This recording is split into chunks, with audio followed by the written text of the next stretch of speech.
தலைமையில் அனுப்பிச்சு காலையில் மூலியமா தெளிவுபடுத்தினாங்க.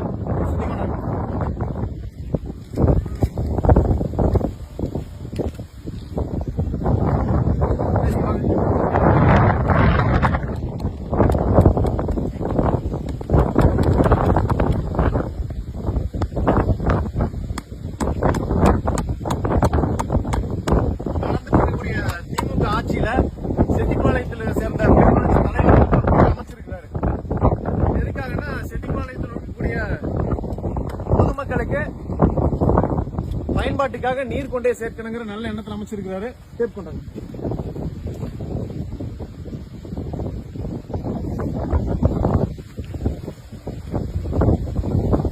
இந்த போர்னுடைய மொத்த அளவு பாத்தீங்கன்னா எப்படிங்க?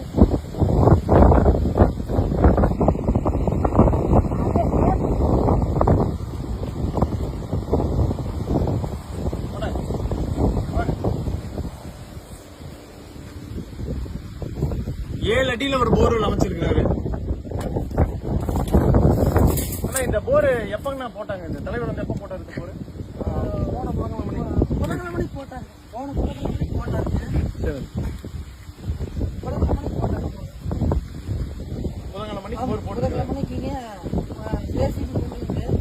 அவங்க ஹோட்டல நிறுத்தி ஜேசிபி குடி எடுத்து இந்த பைப்பு வச்சு மூடிட்டு போயிட்டாங்க. இது இப்படி போட்டிருக்கிறதுனால உங்களுக்கு ஏதாவது பயன் இருக்கா இந்த இடத்துல? போரே இல்லையே வச்சுங்க. தண்ணியும் இல்லை, போரும் இல்லை, ஓட்டுறதும் இல்லை. நீங்களே பாக்குறீங்கல்ல, அதனால யாருக்கு எந்த யூஸும் இல்லைங்க. மக்களுக்கும் இல்லை, யாருக்கும் இல்லைங்க. கோவை மாவட்டம் செட்டிப்பாளையம் பேரூராட்சியினுடைய அவல நிலை இன்று என்னன்னா, ஒரு புதிதாக ஒரு போர்வெல் அமைச்சிருக்காங்க. போர்வெல்லுடைய மொத்த ஆழம் பாத்தீங்கன்னா 7 அடி. 7 அடியில ஒரு போர்வெல் அமைக்கிறதுனால இங்க இருக்கக்கூடிய பொதுமக்களுக்கு ஏதாவது பயனா? யாருக்கு என்ன பயன்? வெறும் ஜேசிபி எந்திரத்தை கொண்டு வந்து ஒரு 7 அடிக்கு ஒரு குழியை தோண்டி ஒரு பைப்பை மாத்திரம் வச்சு சுத்திலும் அந்த போர் போட்டதுக்கு உண்டான அத்தாச்சி கொடுக்கணுங்கிறதுக்காக டெஸ்ட் மண்ணை கொட்டி ஒரு போர் வந்து போட்டிருக்கிறங்கிற பேருக்காக ஒரு போர் வச்சிருக்காங்க. அது மாத்திரம் இல்ல,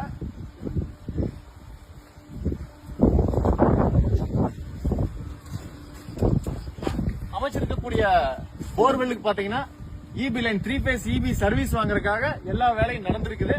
இது பண்றதுனால யாருக்கு என்ன பயன் அப்படிங்கறது இதுவரைக்கும் யாருக்கு தெரியல. இதுக்கு பேரூராட்சி நிர்வாகம், இதை சார்ந்த துறை சார்ந்த அதிகாரிகள் கட்டாய நடவடிக்கை எடுக்கணும்.